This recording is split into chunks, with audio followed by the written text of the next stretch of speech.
So let me talk again about when I chaired the Congressional Black Caucus, because it was in 2019 and 2020, right? As the pandemic kicked off.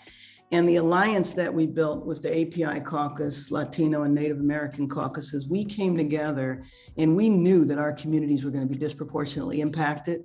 So we joined together and we were able to win billions of dollars to address the disproportionate impact. Two impacts, one is health and the other is economic. But unfortunately, a lot of the help that we were able to win did not trickle down like it should have.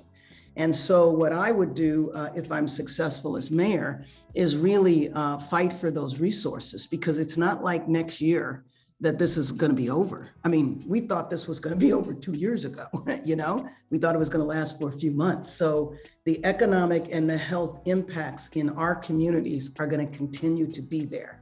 And so I would really push for the resources that we won to make sure that they have impact.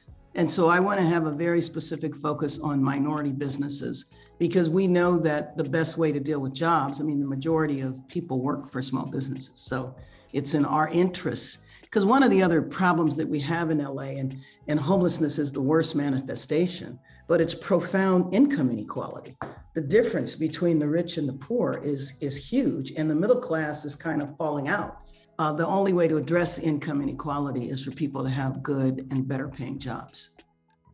Well, what I'll do is no different than what I've done as a council member. We threw a lifeline to our small businesses and our restaurants by during the pandemic. We knew that they had to expand their square footage by serving to their customers outdoors, and we modeled for the rest of the city and how to do that with our outdoor dining platform program, and we kept our small businesses alive during the pandemic, and happy to know now that program has gone citywide.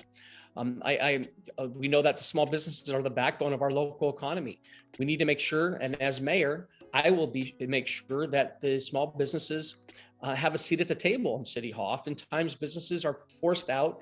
Decisions that are being made that are not balanced, are not practical, are hurting our mom and pop business operations in the city of Los Angeles.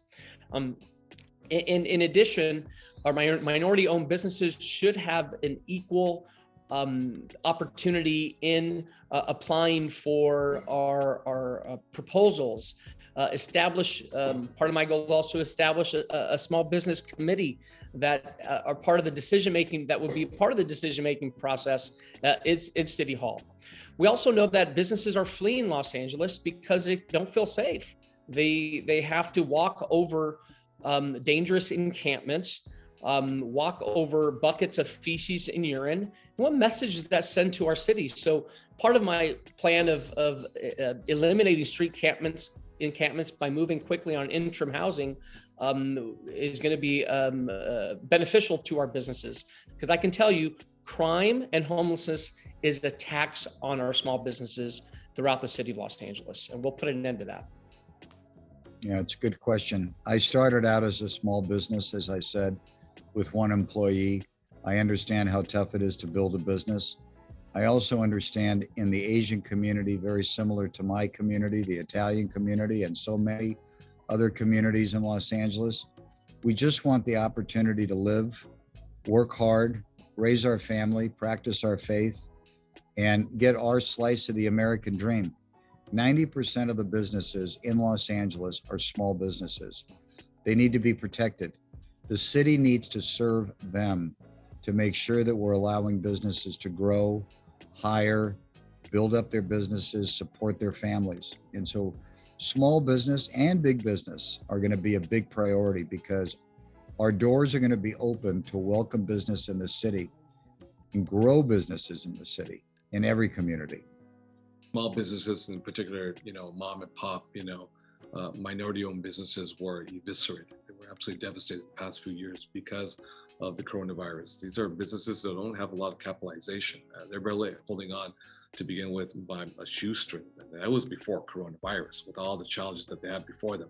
Obviously, what the coronavirus has done is that it has really exposed the inequities between the haves and have-nots. Sadly, actually, the rich got richer during the pandemic. and the poor got poorer. So small businesses are the backbone of our economy of a great city like Los Angeles.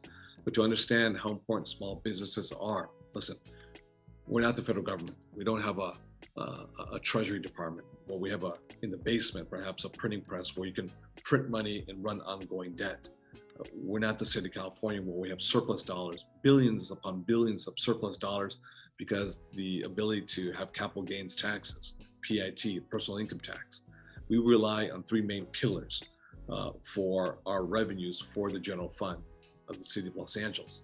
That is hospitality, that's hotels, that is property taxes, as well as our small businesses, small mom and pop restaurants, small mom and pop bars, small mom and pop businesses. And two of those three were absolutely decimated because of the coronavirus.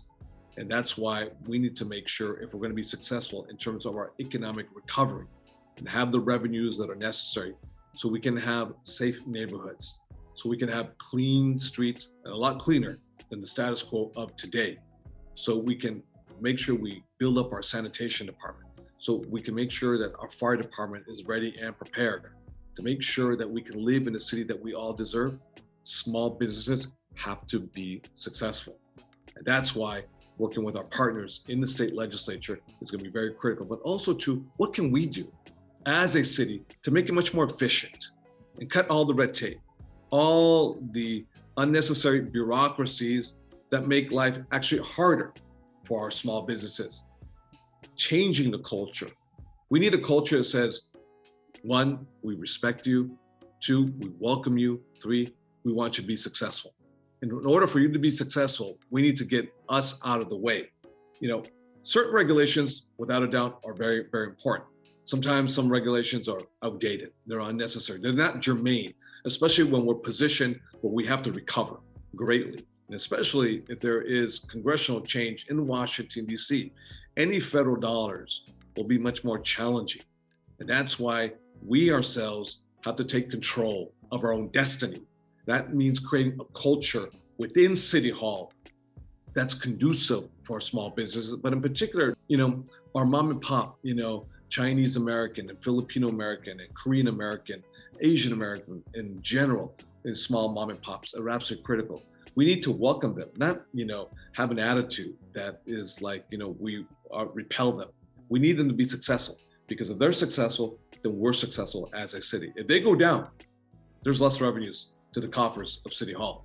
And that means we're in trouble overall. So we need to make better efficiencies. We need to cut through all the bureaucratic red tape and make it easier to facilitate that business. So when people come to enjoy, whether it's a good meal, whether they go to a hardware store, whatever it is, whether they go buy, you know, toys, you know, in the toy district, you know, whatever it is, let's make life easier for them.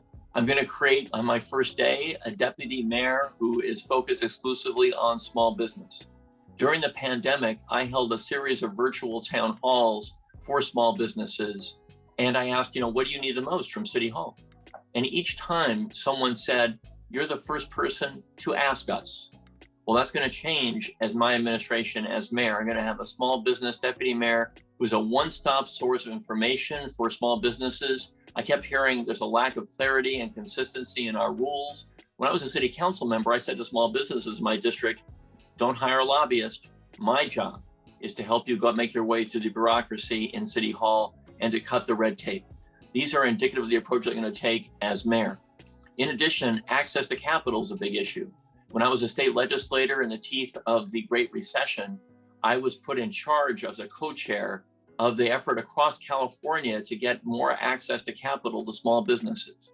I know that that's often an issue here.